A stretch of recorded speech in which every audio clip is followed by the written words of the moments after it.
que sempre, pastor Marco Feliciano, quando o ministro vem aqui nessa casa, tá tudo bem, pô. Parece que eu vivo na Suíça, sargento Faú. Se pegar todas as falas dos ministros do Lula aqui nessa casa, parece que nós estamos na Dinamarca. Porque, afinal de contas, não tem nada de errado. Então, parece que eu tenho que dar parabéns pra vocês. Então, parabéns. Tá tudo bem, não tem nada que ser resolvido.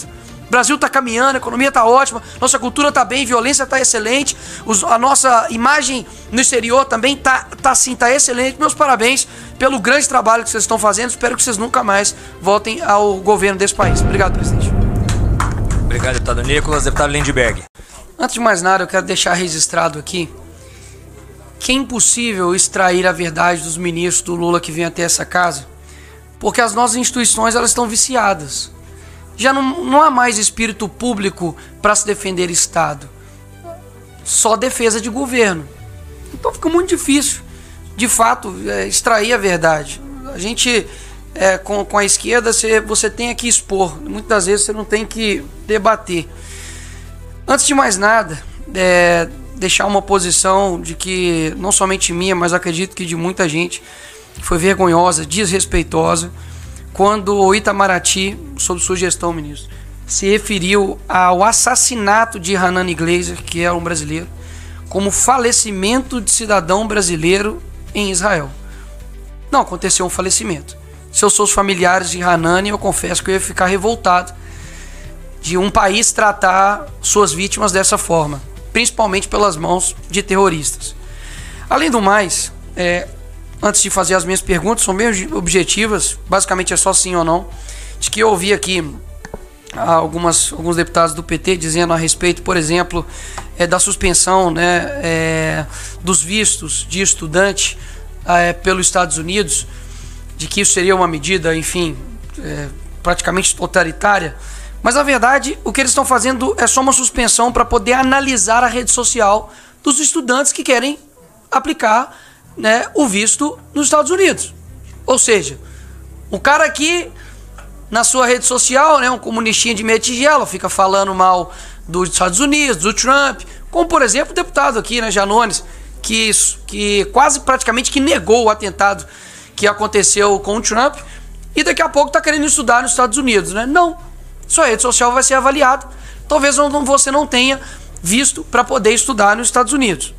O segundo ponto, que aí vem um reflexo absurdo, do Itamaraty, que, enfim, concede a mais alta honraria do Ordem do Rio Branco, de Rio Branco para Janja, que confesso que é a norte-artilheira, a nossa camisa 10, mas que, poxa, em termos de âmbito internacional, é gafe atrás de gafe.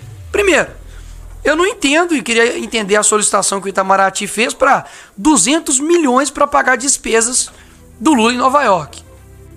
Sim, é inacreditável. Se eu parar para poder ver os problemas estruturais do nosso Brasil, são 100 milhões, deputado Felipe Barros, de pessoas que não têm saneamento básico no nosso país. Aí você destina 200 milhões para pagar a despesa do Lula em Nova York? Que isso, a Janja realmente é bem cara. Que chega e xinga o Elon Musk, o homem mais rico do mundo, e não somente por ser rico, mas pela sua capacidade extraordinária, que praticamente ninguém fez. O cara literalmente fez o foguete da ré e manda ele para aquele lugar. Enfim, essa é a pessoa que, ao lado do Xi Jinping, pede para poder regular as redes aqui no Brasil. E aí eu começo as minhas perguntas.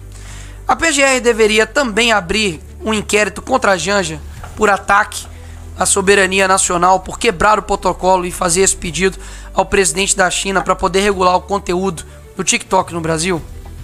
O ministro Barroso deve ser investigado por abolição do Estado Democrático de Direito, por solicitar ajuda aos Estados Unidos nas eleições aqui de 2022. Terceira pergunta. Lula e Zanin, que na época era seu advogado e hoje é ministro do STF, devem ser investigados e presos por solicitar ajuda à ONU por supostos abusos de autoridades na investigação da Lava Jato. Quando o PT acionou a OEA alegando que o impeachment da Dilma foi um golpe, eles também deveriam ter sido neutralizados, senhor ministro.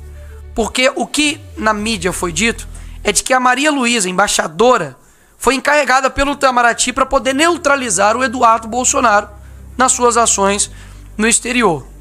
A Glaze deveria também ser enquadrada como ataque à nossa soberania nacional, quando ela foi até um canal árabe, Al Jazeera, pedir para que os árabes lutassem pela soltura do Lula.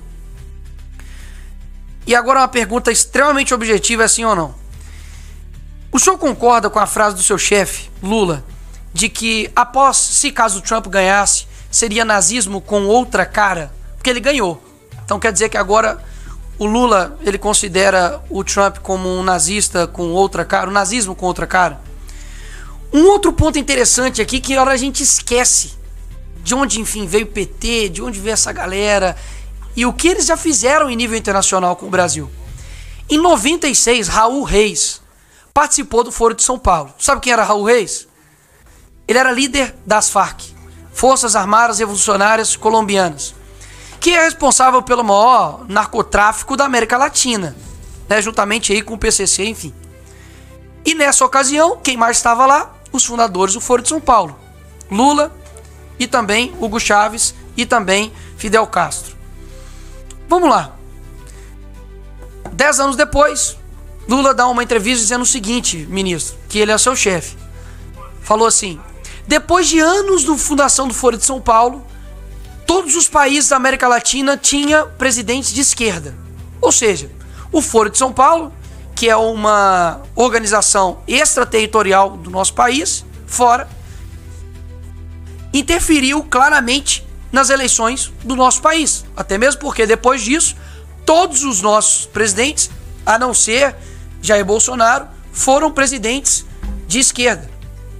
Ou seja, é inacreditável como isso simplesmente esquece e foge das nossas mentes. E eu me recordo que durante a faculdade, inclusive, falava sobre o Foro de São Paulo, denunciávamos isso e éramos tratados como loucos. Se os senhores tiverem um mínimo de curiosidade, não é simplesmente um encontro de amigos que vão lá e falam sobre política externa. Não, há atas, há metas e as metas são cumpridas. Ou seja, de fato é inacreditável como o atual governo ignora não somente o seu passado, mas também tem ignorado o presente e tem deixado os interesses brasileiros de lado. O governo brasileiro recusa a sugestão, talvez, né, de considerar a PCC e Comando Vermelho como organizações terroristas. Ou seja, se o Hamas, Al-Qaeda ou outros, enfim, terroristas de fato, muitas das vezes há um receio em chamar os de terroristas pelo atual governo, mas outras pessoas, como pessoas que invadiram aqui, enfim, no dia 8, são consideradas terroristas, para mim há uma falsa virtude nisso. Porque, poxa, eu não consegui condenar o Hamas, mas eu consegui prontamente falar que uma pessoa que adentrou aqui os prédios públicos é um terrorista. Para mim isso de fato é uma indignação completamente seletiva, principalmente com os seus, né, com o povo brasileiro. Então quero deixar, enfim, tudo isso aqui registrado, que me lamenta muito assim o caminho que a gente toma, porque afinal de contas são instituições que deveriam prezar pelo bem público, pelo bem dos brasileiros, e o que eu menos escuto aqui nessa casa é Brasil. É o que eu menos escuto. Há uma defesa de governo, há uma defesa do presidente, há uma defesa até da Janja, inacreditável. Há uma defesa, enfim, a tudo. A AGU defende o STF defende deputados de esquerda judicializam tudo e jogam tudo para o STF quando lhes convém, e nada de se resolver de fato o problema do nosso país. Porque me parece que sempre, pastor Marco Feliciano, quando o ministro vem aqui nessa casa, tá tudo bem, pô. Parece que eu vivo na Suíça, sargento Paulo. Se pegar todas as falas dos ministros do Lula aqui nessa casa, parece que nós estamos na Dinamarca. Porque afinal de contas não tem nada de errado. Então, parece que eu tenho que dar parabéns pra vocês. Então, parabéns. Tá tudo bem, não tem nada que ser resolvido. O Brasil tá caminhando, a economia tá ótima, nossa cultura tá bem, violência tá excelente, a nossa imagem no exterior também tá excelente. Meus parabéns pelo grande trabalho que vocês estão fazendo. Espero que vocês nunca mais voltem ao governo desse país. Obrigado, presidente. Obrigado, deputado Nicolas. Deputado Lindbergh.